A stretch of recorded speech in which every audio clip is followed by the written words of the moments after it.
been going on in Williamston since last time we met, right? So we've had, the trail has started. You know, I've been talking about the trail for a while, and the trail expansion that goes from Veterans Park, crosses over William Street, and will continue to follow the creek almost to Mill Street.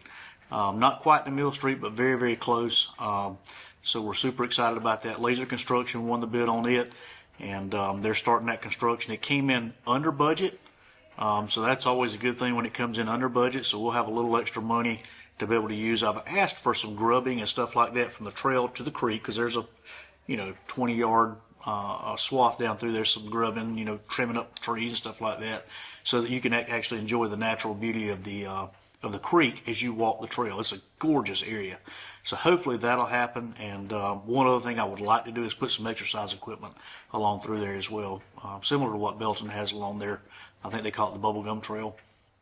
So give you a chance to go out and do sit-ups, pull-ups, and that type of stuff. Get people outdoors and get them excited about being outdoors. How about the housing developments? Housing development's moving right along. First Street, Mahaffey, housing development, they're still grading and doing all that stuff. They're a lot closer over on the Brock Lane development, Saratoga Oaks, Saratoga Villages. The site work's pretty much done. I think they're getting ready to start putting some asphalt down. And then, from my understanding, they're talking about beginning structures sometime in the fall. How many houses will that be? That will be 60 some odd houses, and then 90, roughly 90 on Mahaffey. So about 150 homes, and that doesn't include the onesie twosies. We got those going all around. That's some of the biggest y'all have added in a long time, isn't it? It is. Yep, absolutely. Yeah, we've got. Believe it or not, I was kind of surprised. Last year there was about 100 homes added last year too, and those were just kind of onesie twosies here and there. So we're super excited about seeing the growth and development. Our taxes, we just recently passed our budget, and in that budget we had no tax increase. So that's a good thing. But we also saw those numbers go up as far as revenues, but obviously our expenses are going up too. But fortunately, we're able to get a balanced budget without having to dip into any reserves. So, what are the other challenges in the budget this year? One of the big things is pay. We're in a bidding war and a pay war for law enforcement particularly, and just people that work in general. Right now, it's an employee market. You can about command your own price to a certain extent, and it's particularly with law enforcement. We're not seeing a lot of folks going into the profession. Number one, and when they do get in the profession, it's hard for us to compete. We were just under 50,000 starting out. And so you can go to work at Highway Patrol making 70, starting out there. You go work at the sheriff's office for over that. So we want to try to get more in line. This year our council did it across the board, minus council and mayor, by the way. But we did an across the board $2 an hour increase. I literally have guys working in sanitation that were making $14 an hour. Be honest with you, that's kind of embarrassing to try to even recruit folks that would qualify for poverty level. So that $2 an hour increase, it does two things. Number one, it helps us keep and retain the good qualified people that we have. And the second thing it does is allow me a little bit more flexibility into demand excellence from our folks. You pay them $14 an hour, it's kind of hard. You kind of get what you pay for. So our guys, we got really, really strong teams here in Williamston that work really, really hard for our residents, and they absolutely deserve it. Any new businesses coming in? Well, we just had Wicked Licks open up. I don't know if we've talked. Ice cream place. Right? Yeah, I don't know if we've talked about that. Remind me about that. So Wicked Licks, I think their first store's in Walhalla. They were looking in Williamston and found a good location at one of the old bank buildings up by Hardee's on Anderson Drive. They offer all sorts of banana splits and stuff like that. They got the I don't know what you call it, roll ice cream. It's basically where they pour it out on a cold slab and they use a spatula and roll it. Gives it a whole different texture, a whole different flavor. Super good. They've been really, really busy, and then we've just had a new Lollipops, I think is the name of it, right here across from the old Ace Hardware. They just opened up Sweet Eats and Sweet Treats. They've got ice cream. They've got little small cakes and stuff like that. Basically, just any type of sweet treats. They have cotton candy, that type of stuff. So they just opened up this last week. So we're super excited about them. We just had Salon 505 open up in the West Main Shopping Center. We did a ribbon cutting for them last week. So lots of big things are happening in Williamston. Are most of these local startups They're are local, they supportive of with the with the exception of community? Wicked Licks. Now Wicked Licks, the owners live over near the jockey lots. They're right here close. I would consider them local startups, but the other two are absolutely local startups. But are they supportive of community efforts and stuff? So, well, they're just now getting started, but so far we think they're. Matter of fact, the Lollipop store has reached out to me about getting involved in some of the events and other offerings that the town has. So, anytime we've got business getting involved in what we're doing as a town, that's always a win-win, because ultimately they benefit, whether it be from the trails or playground project, 4th of July event. There'll be thousands of people descend upon Williamston that will spend their money here. So it's always great to have new business come in. When I took over as mayor, I look and I see expenses continue to rise, and revenues have pretty much stayed the same. Well, that's not sustainable long term. We've got to fix that. And the two ways you fix it are you raise taxes, and with Act 388, you're capped at what you can do. And I'm a taxpayer in Williamston. I don't want to pay more tax than what I have to. Or you stimulate the business economy. And so we've worked really, really hard to stimulate the business economy with appropriate use of hospitality tax, to bring pickleball in, to bring playground in. And playground was 100% paid for by the state earmark. We also kicked in roughly $200,000 in funding as well to make some improvements, the fencing, the sidewalks and stuff like that make it accessible. And then we made some large improvements over Brookdale Park too. Again, those things are one-time money that will bring people in for the next 20, 30, 40, 50 years, long after I'm dead and gone. And we're able to look, it's a pretty easy judge of that. You know how much revenue you're bringing in with hospitality tax at 2%, and you can see those numbers continue to go up. So that gives you a very good indicator, very swift indicator of what you're doing. Is it working or is it not working? And I'm happy to report that it's working very, very well. How important has that hospitality tax been?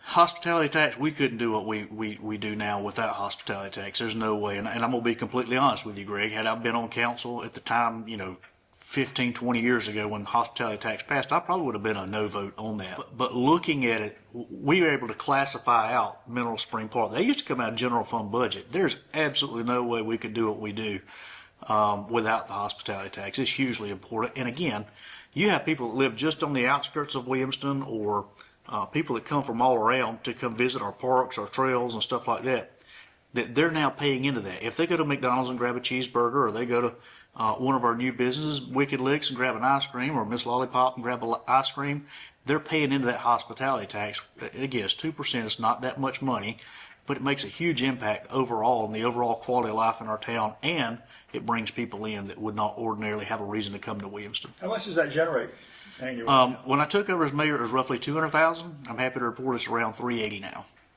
So that's a good indicator. This is 4.5 years. That's a really good indicator that tells us what we're doing is working.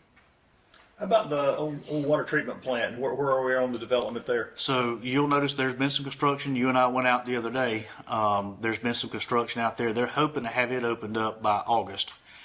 So we'll start seeing some more physical activity out there rather than construction going on very, very soon. We hope to have them open by August. What will they start with? What will do? It's going to be like a mixed use space. So you'll end up with some retail, light retail. They're going to generate more interest to let people know, hey, this is back here. This is a really cool spot. They're going to start bringing in food trucks and having events outside, maybe some bands and stuff like that. The dog park is right there on their property line, so it's right there close. You can bring your dog, sit back, and enjoy pizza or whatever food trucks out there. In addition, they've already purchased, and we went in partners with Big Creek Station to purchase disc golf. And this is I don't know anything about disc golf. I'm not a disc golf player, but it's a very popular sport. And if you'll pull up the app, whatever app it is that the disc golf people use to find courses, you will see on there that one coming soon. We've gotten material in. We're getting ready to start the installation of that disc golf course, and it's the latest and greatest. Something about the way it captures, I'm not sure what it is, but it's a really unique thing, and it will be really unique to Williamston and the upstate area that we hope will continue to draw people in. Anything news from the park? I mean, I know y'all done a lot of upgrades. Well, we're staying busy. The long shelter, we're trying to get rid of a bunch of bats. We have bats infestation up there, so we just awarded a contract to Palmetto Construction to go through and take the siding off and basically leave it open air exposed. It got to, we love bats, we like bats, and I put up bat cages, bat houses all around the park. We want them there, but we don't want them in that specific location. So they just finished that up this week in demoing the siding to allow it be open air. About roads. I mean, everybody wants to talk about roads. So this past year we were awarded approximately $1 million worth of paving in Williamston through the County C Funds Committee, and that construction is starting. Matter of fact, this week where Bigby's being paved. We got 4 or 5 streets, Traxler, that are being paved right in immediate succession to one another. Bigby being the first, and this is probably being paved as we talk right now. We did the clearing off of right-of-ways last week in preparation for the pave this week. What people don't understand, too, for a municipality, we've never had a roads budget. We've got a street department. We call it street department. It's really sanitation is what a street department is. Now, they'll get out and bush hog, from time to time. But as we continue to grow, we haven't added any more staff on. As we continue to grow, these new homes we're talking about being built, that's additional garbage they got to pick up. That's additional C&D they got to pick up. So that time is starting to run out, how much time they have to actually do right-of-way maintenance and that type of stuff, street signs.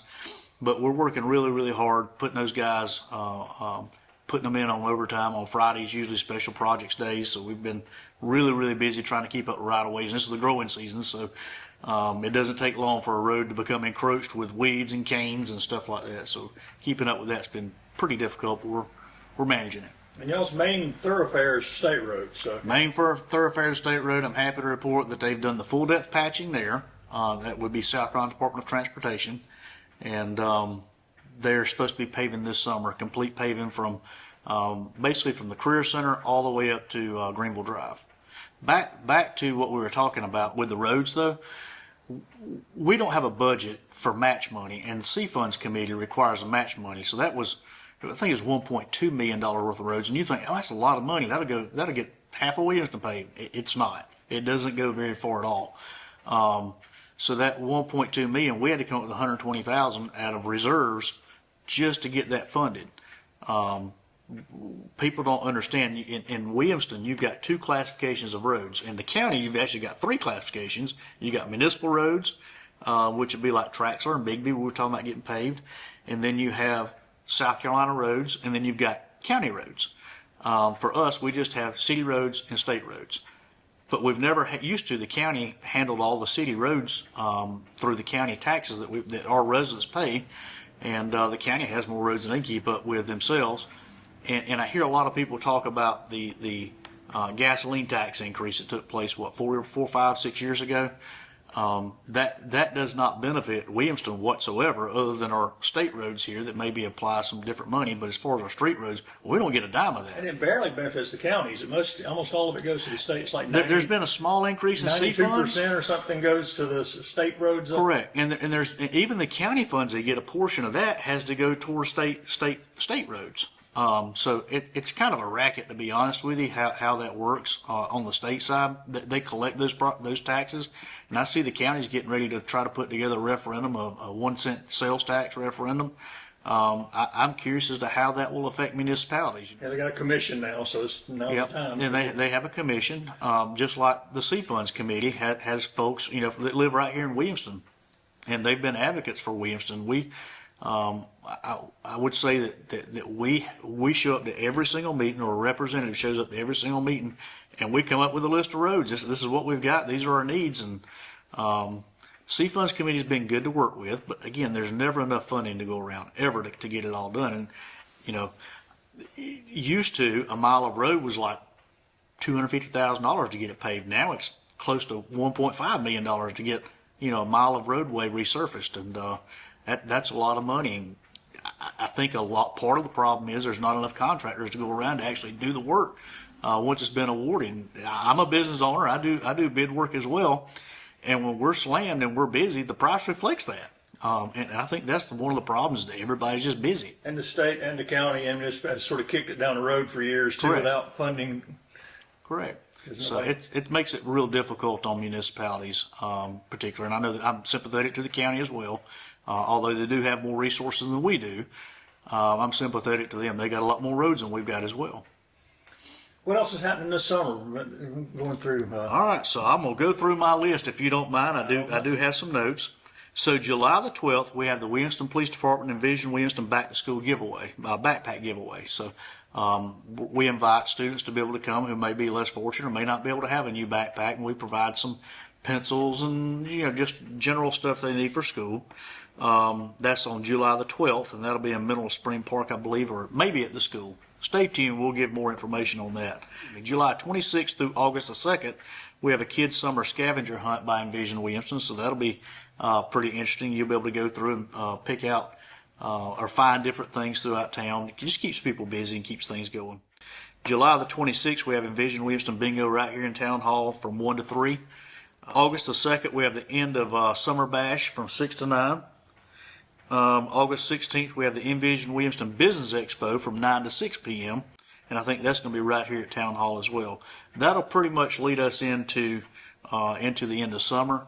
And then you and I will probably meet again around August, September, and we'll go through some more really exciting things happening by the end of the year. So again, always have a very busy November, December here. November, December is hammered down in Williamston. It's almost like the 4th of July. Matter of fact, we just did a survey, or Envision Williamston conducted a survey at the Spring Water Festival, which we had this year in the spring. Great turnout for it, and we were able to collect some data on what is your favorite event here in Williamston. The number one was our 4th of July. Close second was our Christmas with our Winter Wonderland celebration. It's unbelievable, very magical place to be here in Williamston on the 4th of July as well as Christmas time.